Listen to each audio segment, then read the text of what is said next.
After a journey for more than a year, we got to the point of discussing the history of the Orthodox Church in the New World and the history of the Orthodox Church in the 20th century. The first contact of the Orthodox Church with North America happened when the Russian explorers Bering and Chirikov sighted the Alaskan coast. From Siberia, they started exploring east and they sighted the Alaskan coast on July 15, 1741. Of course, this started a big Russian fur trader business. Russian fur traders would come from Siberia to Alaska to buy furs and then to take them to Siberia and to sell them all over Russia. Also, on July 20th, 1741, the first Holy Liturgy was served in Sitka Bay on board the ship St. Peter, the ship of the explorers Chirikov and Bering. So these Russian fur traders that would come from Siberia to Alaska also brought with them the Orthodox faith.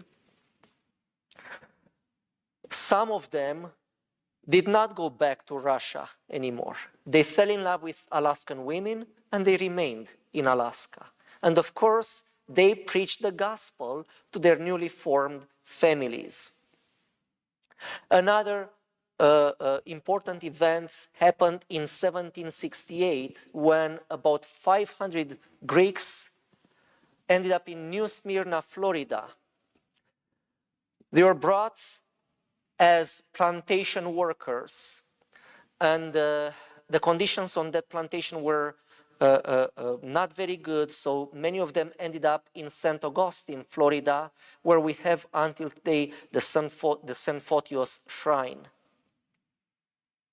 Going back to Alaska now, in 1794, we see the first missionaries coming from Russia to Alaska.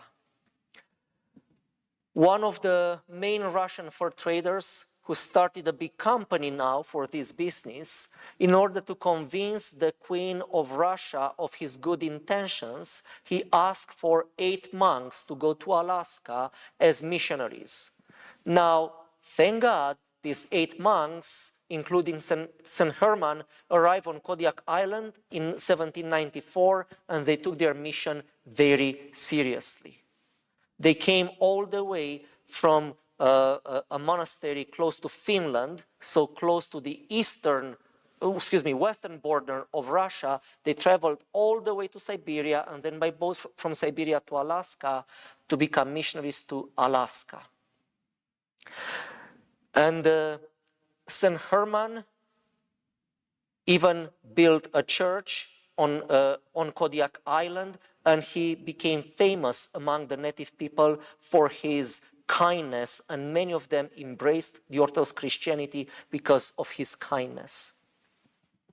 In 1796, we witnessed the first martyrdom, the first Orthodox Christian martyrdom in North America. St. Juvenali was killed by the native people of Alaska. There seems that there was a misunderstanding between his coming to them and their so they ended up killing him, but he became the first martyr, the first Orthodox Christian martyr in North America. Then in 1799, the first bishop was consecrated for Alaska. In 1825, the first Orthodox native priest was ordained in North America, Father Jacob Nesvetsov. In 1834, the Holy Liturgy and the Catechism were translated in the Aleutian language. We already see an indigenous Orthodox Christianity. The Holy Liturgy, the Catechism being translated in the language of the people because more and more native people of Alaska are embracing the Orthodox Christianity. 10 years later, in 1844, we witnessed the formation of the seminary in Sitka, Alaska, which is functioning until today. In 1864, the first Orthodox parish was established in the continental United States. In 1864, Alaska was still a Russian territory. But in the United States of the time, the first Orthodox parish was established in 1864, and this was Holy Trinity Greek Orthodox Church in New Orleans, Louisiana, which is a parish that is functioning until today. Between 1880 and 1895, within 15 years, about 400,000 Greeks moved to the US.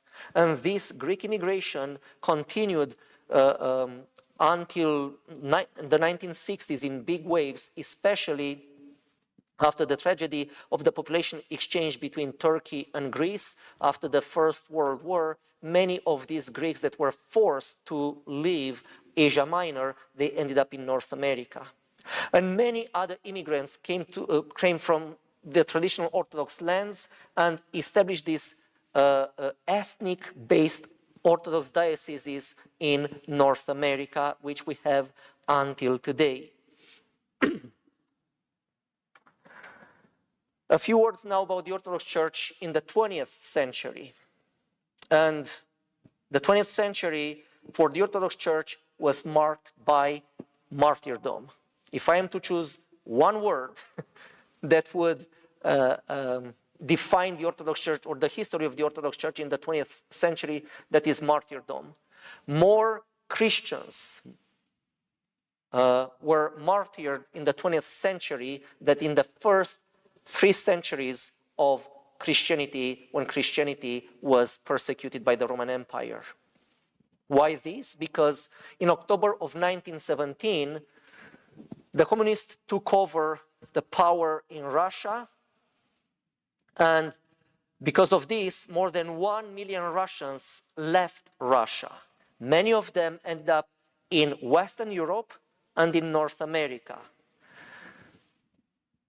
And they brought the Orthodox Church with them. But back home in Russia, the church was persecuted by the communist atheistic authorities in the Soviet Union, and we don't even have an official number of how many people lost their lives during this time, during the 70 years of the communist atheistic regime in Russia. It is estimated that about 70 million people were killed because of their faith. Not only Orthodox, but mainly because most of the people in Russia were Orthodox at the time. Orthodox and non-Orthodox Christians were martyred or suffered for the faith. Same situation, we witnessed a very similar situation in Eastern Europe after the Second World War, when again the communist and the atheistic regimes take over power in Eastern Europe, and the churches are persecuted. Many churches were destroyed. Many bishops were imprisoned in Russia. From 72 bishops, in a few years, they were left with 2 bishops. Thousands of churches were destroyed or transformed into barns, and many people were imprisoned or killed because of their faith. In the Middle East, the church was persecuted by Islamic authorities in the Middle East and in Northern Africa. But all this persecution, because of Islam in the Middle East, or because of these communist atheistic regimes in Russia and Eastern Europe, produced what? A purification of the faith. The people who remained in the church were ready to die for their faith. And this produced a revival in the late 20th century and in the 21st century. This also forced the spread of the Orthodox Church all over the world, because all of these people who were forced to flee their countries, they ended up in North America, South America, Western Europe, Australia, and they brought the Orthodox faith with them wherever they went. And this is what is producing today's discovery of orthodoxy in these parts of the world. Many people are discovering this treasure that was hidden for many centuries because of the language barriers or because of the westernization of the Eastern Christianity that we talked about before. But now, by the grace of God and how God works in mysterious ways, right before this spread of the Orthodox people all over the world, the Orthodox Church itself in the old lands started to rediscover its own ancient roots and to go back to the theology of the early church before the westernization experienced in the 17 and the 1800s.